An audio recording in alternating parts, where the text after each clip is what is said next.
કરવામાં આવે તો ગરબાડા તાલુકાના સીમળિયા બુઝર ગામે ખેતરમાં ગવારસિંગ તોડતા યુવક પર દીપડાએ હુમલો કર્યો।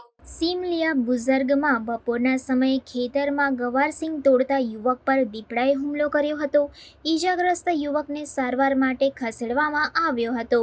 સીમલિયા બુઝર્ગના પરમાર મેહુલભાઈ દીતાભાઈ શુક્રવારે બપોરે ખેતરમાં ગવારસિંગ તોડી રહ્યા હતા। તે દરમિયાન દીપડાએ હુમલો કરતા પેટના ભાગે તેમજ છાતીના ભાગે ઈજાઓ થઈ હતી।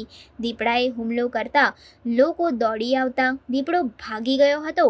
ઈજાગ્રસ્ત મેહુલભાઈને ગરબાડાના સામૂહિક આરોગ્ય કેન્દ્ર ખાતે સારવાર માટે ખસેડવામાં આવ્યા હતા। ઘટનાની જાણ વન વિભાગને થતાં તેઓ પણ ઘટના સ્થળે દોડી આવી કાર્યવાહી હાથ ધરેલ હતી।